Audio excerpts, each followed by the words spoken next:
पांडे, आप देख रहे हैं मेट्रो दिनांक टीवी न्यूज। आइए देखते हैं आज की खास खबर। राजपूताना परिवार द्वारा चैत महोत्सव स्नेह मिलन का भव्य आयोजन में कारगिल योद्धा का हुआ सम्मान।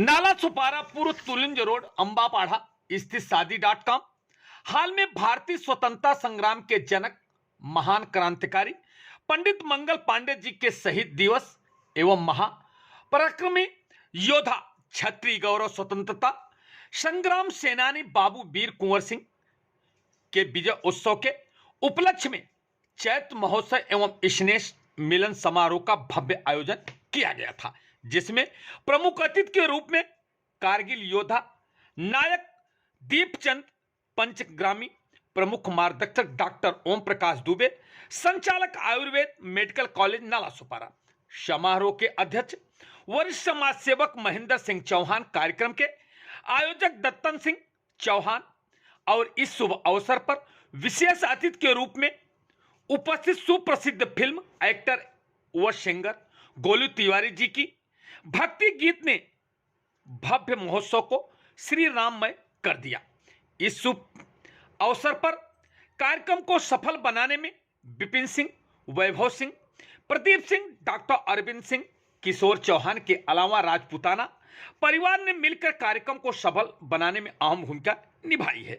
आइए हम देखते हैं मेट्रो दिनांक टीवी न्यूज पर कारगिल योद्धा नायक दीपचंद पंचग्रामी और कार्यक्रम के आयोजक दत्तन सिंह चौहान के अलावा लोगों ने क्या कुछ कहा। हमारे कर्णी सैनिक उपस्थित है, समस्त मातृशक्ति यहाँ उपस्थित है। आज बड़े भाई दत्तन सिंह जी द्वारा इतना भव्य आयोजन किया गया, बहुत ही शानदार। श्री राष्ट्रीय राजपूत कर्णी सेना टीम की ओर से आपको सादर शुभकामनाएं। ऐसे ही आप हमेशा राजपूतों को एक कड़ी में जोड़कर ऐसे भव्य आयोजन करते रहे, यही मेरी शुभकामनाएं हैं। हमारे बीच आज जिन्होंने अपने भारत देश के लिए अंगों की आहुति दी, ऐसे भाई वीर पुरुष दीपचंद सिंह जी, आपको मेरा नमन। आपकी अपनी छोटी बहन आराधना सोलंकी, श्री राष्ट्रीय राजपूत कर्णी सेना मुंबई महिला अध्यक्ष, Thai boxing association brand ambassador, कुछ पंक्तियां आप सभी के बीच रखूंगी मैं। इस महाराष्ट्र राज्य मुंबई की माटी को महबूब लिखो, भारत को अपनी जान लिखो, इस देश की मिट्टी मिट्टी से तुम राम लिखो, श्री राम लिखो। इस देश की मिट्टी मिट्टी से तुम राम लिखो, श्री राम लिखो। इतिहास बनाए जाते हैं परिवर्तन से बलिदानों से, इतिहास बनाए जाते हैं परिवर्तन से बलिदानों से। सब लिखते होंगे स्याही से, तुम लहू से हिंदुस्तान लिखो, सब लिखते होंगे स्याही से, तुम लहू से हिंदुस्तान लिखो। जय महाराष्ट्र, जय राजपूताना। मैं ब्रजेश सिंह, आप देख रहे हैं मेट्रो दिनांक टीवी न्यूज। इस वक्त मैं पहुंचा हूं नाला सुपारा ईस्ट में। आज यहां पर एक काफ़ी शानदार कार्यक्रम रखा गया है। राजपूताना परिवार द्वारा आयोजित किया गया है कार्यक्रम। आइए हम जानने का प्रयास करेंगे राजपूताना परिवार के जो यहाँ पे अध्यक्ष हैं, उनसे हम जानने का प्रयास करते हैं। तो आइए हम जानने का प्रयास करते हैं। यहाँ पे हमारे सामने जो बैठे हैं वो इतने महान व्यक्ति जो कि मिलिट्री के बहुत बड़े डैशिंग ऑफिसर थे। देखो उन्होंने अपना हाथ भी जो कि आतंकवादियों से लड़के गंवाए हैं। आइए हम जानने का प्रयास करते हैं। क्या कहना चाहेंगे हमारे चैनल के माध्यम से? समाज का कोई भी वर्ग, सबसे पहले तो सबको जय हिंद बोलते हैं। ये जो कार्यक्रम हुआ है बहुत अच्छा है, क्योंकि आज जितने भी हमारे महापुरुष उनको हम भूल चुके हैं। आज देखिए आप, हमको पता है तैमूर कौन है, मगर हमारे शहीदों के नाम हमको याद नहीं है। मगर फिर भी मैं चाहता हूँ कि दिखावा हो रहा है, ये दिखावा ना करते हुए। क्यों दिखावा बोल रहा हूँ मैं? सच्चाई हमेशा कड़वी होती है। हर आदमी यहाँ खड़ा होकर के भाषणबाजी तो न्यूज़ के सामने करके चला जाता है, मगर ग्राउंड में पहले भी शहीदों को या जितने भी स्वतंत्रता सेनानी थे निरादर थे, और आज भी वैसे ही निरादर है। जो सम्मान पहले भी उन लोगों को नहीं था, आज भी सैनिकों का सम्मान नहीं है। सिर्फ खाली दिखावे के लिए है या मीडिया के सामने है। ग्राउंड में अगर सम्मान करना है तो दिल से पूछिए। सैनिकों को अगर समझना है या तो इस वर्दी पहनिए या उन सैनिक परिवारों के साथ में रहिए। मतलब आज हम बोलते रहते हैं कि भाई सीमाओं के ऊपर हमारी आर्मी है तो हम सुरक्षित हैं, सिर्फ बोलने से नहीं चलता सर, हृदय से बोलिए। आज हम जय श्री राम बोलते हैं, क्या उनका पालन करते हैं? आज जिस धर्म के नाम से हम लोग इतने उतावले हो जाते हैं, एक दूसरे खून के प्यासे हो जाते हैं, अगर हम उस धर्म को इस्तेमाल कर लें, उस धर्म को सही से अपना लें तो ये खून खराबा होगा नहीं, नफरत होगी नहीं। मतलब उसी तरह जय हिंद और भारत माता बोलने से काम नहीं चलेगा। अगर आपने सही में रियल हीरो का सम्मान करना है तो वो दिल से करना चाहिए। मैं चाहता हूं कि आज भी निरादर है। क्यों निरादर है? क्योंकि आज भी हम कहीं जाते हैं तो हमको अपना इस कंडीशन में पहचान पत्र दिखाना पड़ता है कि भैया हम फौजी आदमी हैं। तो क्या फ़ायदा है? आज 142 करोड़ जनता, आज विश्व के अंदर हमारी 143 करोड़ आबादी हो चुकी है, मगर किसके लिए? आज भी सैनिकों को कहाँ है? आप मेरे को बताइए। मैं फिर भी दद्दन सिंह का धन्यवाद बोलता हूँ कि उन्होंने इस योग्य समझा, एक सैनिक को इस प्रोग्राम में बुलाया, और सभी से यही अनुरोध करता हूँ कि छोटा प्रोग्राम हो या बड़ा प्रोग्राम हो, हमेशा सैनिकों को आगे रखिए, क्योंकि जब गोली खाते हैं तो हम खाते हैं, जब रिबन काटने की बारी आती है तो हम जरूर जाते हैं। तो क्या सर ये जो हाथ है आपका, क्या हुआ था? ये मेरा बम ब्लास्ट हो गया था ऑपरेशन प्रोग्राम के अंदर ही, जब हम अनलोडिंग कर रहे थे। उससे पहले मैंने ऑपरेशन कारगिल विजय लड़ा हुआ है। तलोलिंग के ऊपर जो राउंड निकला था मेरा ही गोले से निकला था। पहला राउंड तलोलिंग के ऊपर जो हिट हुआ था वो मेरी तोप से निकला था। 10,000 गोले हमने कारगिल में दागे थे। उससे पहले मैं ऑपरेशन रक्षक में था, जिसमें मैंने कश्मीरी लैंग्वेज कोर्स किया, रेजिमेंट के खुफिया विभाग में था। 8 आतंकवादियों को मौत की घाटी उतारने में अपना अहम रोल अदा किया। उसके बाद ऑपरेशन पराक्रम के दौरान जब हम रेयर में अनलोडिंग कर रहे थे, हमारा मेन लोकेशन सिकंदराबाद में था, अनलोडिंग के दौरान हाथ उड़ गया और रात भर चले ऑपरेशन में मुझे टांगे काटनी पड़ी मेरी जान बचाने के लिए। 5% बचने के चांस थे। 17 बोतल खून का चढ़ा था और डॉक्टर ने पता चलेगा इसको जब होश आएगा, मगर 12 घंटे बाद ही मेरी आंखें खुल गई और आज हम आपके सामने हूँ। और भगवान परशुराम का भी जयंती था, उनका बहुत बड़ा आशीर्वाद है मेरे ऊपर कि उन्होंने इतना दिया, क्योंकि जब मेरे दोबारा ये टांगे मिली तो इस मातृभूमि को मैंने नमन किया कि हे माँ, जैसे तूने मुझे बचपन में चलना सिखाया था, दोबारा से मुझे तो ऐसा आशीर्वाद दे कि मैं दोबारा से चल सकूँ। और उन्होंने ऐसा आशीर्वाद दिया और मैं परशुराम जी की तरह आज भी मैं पूरा भारत भ्रमण कर रहा हूँ। तो ये थे गगन जी, इन्होंने अपनी पूरी जानकारी हमारे चैनल के माध्यम से दी। यहाँ पे आइए हम उनसे भी जानने का प्रयास करते हैं। बहुत ही बेहतरीन कलाकार, जो एक सिंगर भी हैं और एज आर्टिस्ट भी हैं, काफ़ी सारी उनकी फिल्में आ रही है और किए भी हैं सीरियलों में। आइए हम उन्हीं से जानने का प्रयास करते हैं। क्या कहना चाहेंगे जो आज यहाँ पे आज रात? सबसे पहले आप सभी को, जितने आपके चैनल से जुड़े हैं दर्शक, हमारा सब प्रणाम है सभी को। और मैंने सर के बारे में सुना तो सच में बता रहा हूँ, देखिए अभी आँख मेरी नम हो चुकी है, क्योंकि मतलब हम लोग चल सकते हैं, मतलब ये देश के लिए, अपने पर्सनल के लिए नहीं, पूरे देश के लिए किए हैं। और जो इन्होंने जो भी बोला, सच में ये हो रहा है ऐसा उसका दिखावा जो मिलना चाहिए को नहीं मिल रहा है, वो सच में हो रहा है ऐसा। मैं इस बात से एग्री हूँ। और मैं कब से पहले तो सर को मैं सबसे पहले सम्मानित करूँगा। मैं तो छोटा हूँ, मतलब प्रणाम करके मैं आपको, मतलब शौक है कि मैं आपको पहना हूँ, क्योंकि मैं धन्य हूँ। और आपके 2 लाइन मैं गाना चाहूँगा कि देशवा किसान हो, हर सहिया मोर जवान हो, भोले बड़े दूर हमसे हौवे मोर परान हो, कि है भेजे हैं लिफाफा में अबीर हो, बलमुआ फौजी सीमा पर बड़े कश्मीर हो। और हम लोग अभी एक कश्मीर पे ही, और बहुत अच्छा वेब सीरीज बनाया है, हिंदी वेब सीरीज अमेजॉन पे, पंकज त्रिपाठी जी के साथ मैं उसमें लीड हूँ। और मेरे बहुत सारे भोजपुरी मूवी भी है, मैं प्लेबैक सिंगर हूँ। तो आप लोग ऐसे वैसे तो आप लोग यूट्यूब पे मुझे देखे होंगे, सुने ही होंगे। बाकी आज भैया के स्पेशल इस राजपूताना परिवार द्वारा आयोजित किया गया कार्यक्रम में हम लोग मिले हैं, पहली बार मिल रहा हूँ। बहुत नाम सुना था, सच में मतलब दिल खुश हो गया कि धन्य हो गया लाइफ की, मतलब ऐसे इंसान से जिन्होंने बलिदान दी है अपने, मतलब क्या बोलूँ यार, लाइफ बलिदान समझिए ना, एक वही तरीका का है देश के लिए। प्राउड है मुझे सर, आप पे प्राउड है। बस इसके साथ अपना वाणी को विराम देता हूँ। जय हिंद, जय भारत। तो इन्होंने अपनी बातों को रखा और जितनी तारीफ करो उतना ही कम है, और मुझे भी बहुत।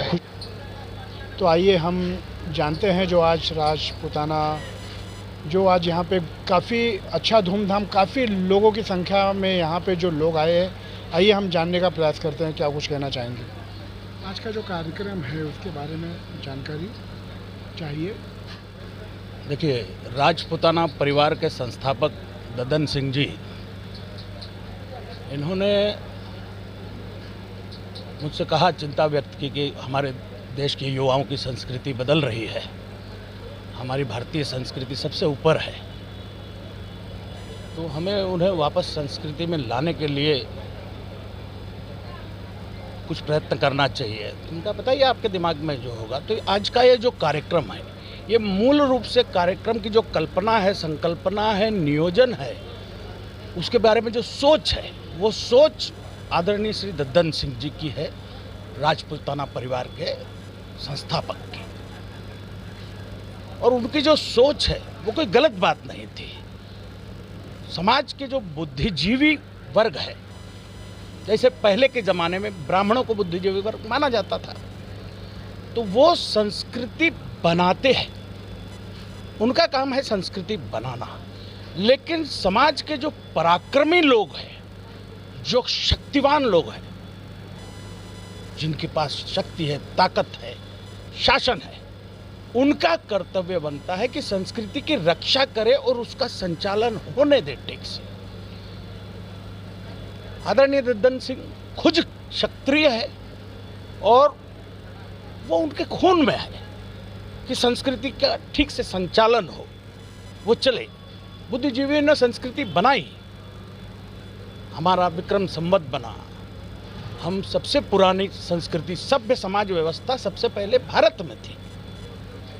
तो वो संस्कृति आज जब वो देखते हैं कि हमारा समाज जो इतना सभ्यता, जिसने संसार को सभ्यता सिखाई, वो स्वयं अपनी संस्कृति खो रहा है, तो उन्हें कष्ट हुआ। तो उनका वैसे भी कर्तव्य बनता है एक क्षत्रिय के नाते कि समाज की संस्कृति की रक्षा हो, अनुपालन हो, जैसा चल रहा था वैसे चलने दिया जाए। तो मुझे लगा ठीक है, मैं एक ब्राह्मण भी हूँ और बुद्धिजीवी भी हूँ, मेरा फर्ज बनता है कि मैं उनका सहयोग करूँ, सहायता करूँ, उनका मार्गदर्शन करूँ। तो मुझसे जो बन पड़ा मैंने उनका मार्गदर्शन किया। लेकिन आज के कार्यक्रम की पूरी कल्पना कि ये कार्यक्रम होना चाहिए, कैसे होना चाहिए, कहाँ होना चाहिए, किस किस को बुलाना चाहिए, ये सभी संकल्पना मूल रूप से आदरणीय श्री दद्दन सिंह जी की है, जिन्होंने एक कार्यक्रम किया। आइए हम यहाँ पे जानने का प्रयास करते हैं, करनी सेना के जो मुंबई महिला अध्यक्ष हैं, क्या कुछ कहना चाहेंगे हमारे मेट्रो दिनांक चैनल के माध्यम से। जी, सबसे पहले तो मीडिया टीम को, महाराष्ट्र मीडिया टीम को मेरा आभार। और आज हमारे बड़े भाई दद्दन सिंह चौहान द्वारा, राजपूताना परिवार द्वारा आयोजित इस समारोह में हम करनी सेना पूरी टीम के साथ उपस्थित हुए और सभी को शुभकामनाएं देना चाहती हूँ कि इसी तरीके से राजपूतों को एक करके जोड़े रखें। क्या नाम है आपका? मैं आराधना सोलंकी, श्री राष्ट्रीय राजपूत करनी सेना मुंबई महिला अध्यक्ष और Thai boxing association brand ambassador. तो ये थे महिला मुंबई अध्यक्ष करनी सेना के। और भी हम जानने का प्रयास करते हैं और लोगों से। हो गए, दुनिया की सारी भाषाएं हम अपने बच्चों को सिखा सकते हैं, लेकिन फिर से उनको भोजपुरी नहीं सिखा सकते, चाहे हम कितना भी पढ़ा लें, क्योंकि अमूमन भोजपुरी जो है हमारे अंदर से निकलते जा रही है। घर के अंदर जाओ, अभी भी हम बात कर रहे हैं तो हिंदी में बात कर रहे हैं। तो हमारी इतनी मीठी बानी जो थी, वो संस्कृति हमारी, वही तो हमारी पहचान थी, वही हमारी पहचान है, हमारी भाषा ही हमारी पहचान है। और वो धीरे धीरे देख रहा हूँ हर घर से, छोटे से लेकर बड़े घर तक सबसे निकलते जा रहा है। बहुत दुख होता है देख करके कि बच्चे आज अपनी भाषा भूल गए। माँ बाप भी उनको नहीं कहते हैं कि आप अपनी भाषा की बात करो। तो उसको देख करके मैंने सोचा कि ये तो एक एक चीज़ निकल जाएगा तो आगे तो फिर हमें अपने ही परिवार को ढूंढना पड़ेगा। जो चीज़ हम छोड़ दिए उसको फिर से ढूंढने जाएंगे तो कितना कष्ट होता है। तो इसके ऊपर ही हमने संवत का निर्माण किया कि संवत जो अपना चल रहा है, आज देखिए बैनर पे अपना संवत 2080 चल रहा है। मैंने बैनर पे लिखवाया कि आज जो कार्यक्रम हो रहा है 2023 नहीं हो रहा है, ये क्षत्रियों का संवत है, राजा विक्रमादित्य के जन्म तिथि पे बना हुआ संवत है। आज हम महाकाल जाते हैं लेकिन राजा विक्रमादित्य का दर्शन नहीं करते। महाकाल गए, भूल गए। संवत बनाने वाले जो भी लोग विद्वान होंगे कैसे बनाए होंगे, आज हम उनसे 57 साल आगे चलते हैं। तो हमारी कैलेंडर जो है वो हमारी गुलामी की प्रतीक है। और हम सरकार से बोलेंगे इस विषय में, आज सरकार भी अपनी है, हिंदुत्व की सरकार है, कि फिर से संवत सन लागू किया जाए। ये सन कह करके हम फिर से पीछे होते जा रहे हैं, इसलिए संवत लागू किया जाए। इस संवत के ऊपर ही कार्यक्रम लिए और कार्यक्रम का रूपरेखा में बाबू वीर कुंवर सिंह, पंडित मंगल पांडे, हम कोई भी कार्यक्रम में धार्मिक करें, देशभक्ति करें तो एक योद्धा को नहीं भूलना चाहिए, जो है शुरुआती योद्धा, और शुरुआती है मंगल पांडे। आज इतिहास उठाइए, राम जी पहले भी थे, कृष्ण भी पहले थे, सारे देवी देवता पहले थे। आज देवी देवता की पूजा में हम इतने मग्न हैं कि बार बार गुलाम हो जाते हैं। ये इतिहास गवा रहा है। अभी फिर से 70 साल से हम आज़ाद हुए, उससे पहले तो गुलामी थे ना। अंग्रेज हमें बांध करके खींचते थे रस्सी में, जानवर के जैसा हमारे साथ व्यवहार होता था। ये जो अभी समय चल रहा है, फिर 10 साल 20 साल के बाद हम अगर ऐसे ही अपनी मानसिकता को बनाए रखेंगे फिर से गुलाम होंगे। अब फिर शायद मंगल पांडे आवे, ना हमें इसकी कोई गारंटी नहीं है। ये देख करके मैं यहाँ के बहुत सारे संस्थापक लोग आज इस कार्यक्रम में आए थे। अमूमन मैंने कोई बिल्डिंग से लोगों को नहीं बुलाया हूँ, जो भी बुलाया हूँ, जो भी भाई यहाँ पे खड़े हैं, जो भी परिवार के वरिष्ठ खड़े, अपने आप में समाज है। तो ये कार्यक्रम महाराष्ट्र में है, हाँ, ये संस्था, हाँ, ये संस्था पूरे हिंदुस्तान में, पूरे विश्व में जहाँ भी परिवार है सब अपने हैं। अभी पिछला कार्यक्रम में 16 राज्य के लोग आए हुए थे। 10 दिसंबर को हमने कार्यक्रम रखा था। कहाँ पे? वसई में। अच्छा, हाँ, फिर कहाँ पे है? अगला कार्यक्रम फिर अगले साल का अभी सोचेंगे, बताएंगे आपको, आगे जानकारी देंगे।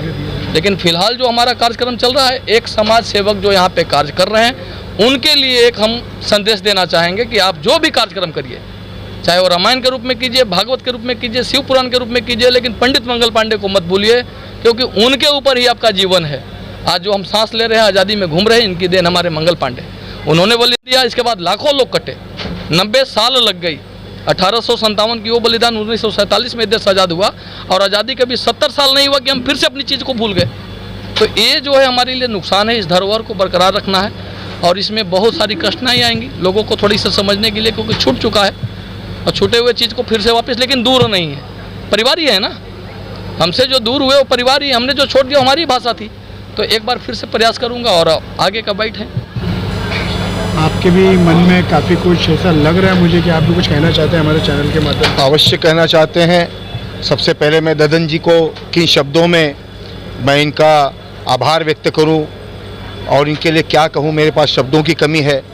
क्योंकि आज के का जो माहौल है, आप सारांश तो समझ ही गए होंगे। इनका सारांश ये है कि अंग्रेज़ तो चले गए, लेकिन आज भी हम मानसिक तौर पर गुलाम हैं और उस गुलामी को तोड़ने, उस जंजीर को तोड़ने के लिए इन्होंने बीड़ा उठाया है।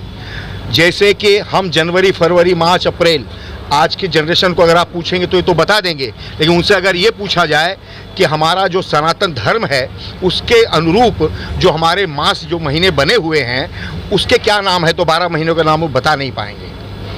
तो कहने का तात्पर्य यह है कि ददन जी ने जो बीड़ा उठाया है, मैं इनके साथ हूँ, इसके आगे भी मैं इनके साथ रहूँगा। रही बात ये कि जैसे कि मैं एक बात बताना चाहूँगा कि हम गुलामी की ओर इसलिए बढ़ रहे हैं, हमारी सरकार यहाँ पे, हमारे भारतवर्ष की सरकार, महाराष्ट्र की सरकार, आप जानते हैं कि छत्रपति शिवाजी महाराज वो मुगलों से युद्ध लड़ते लड़ते उनका जीवन समाप्त हो गया, ठीक है। लेकिन उनका जो जयंती जो है समारोह मनाया जाता है, आपको पता है कि हिंदू हृदय सम्राट बाला साहेब ठाकरे जी ने सभी शिव सैनिकों को आदेश दिया था कि शक संवत से ही मनाया जाएगा, तिथि के अनुसार मनाया जाएगा। लेकिन सरकार ने क्या किया, एक अंग्रेजी तारीख तय कर दी 19 फरवरी। आप बताइए, अब हम फरवरी मार्च के हिसाब से, यानी आज भी हमारे लगन वगैरह जो भी है, शादी ब्याह,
के लिए बस इतना ही। हमारे सहयोगी कैमरामैन अमित सिंह के साथ नाला सुपारा ईस्ट।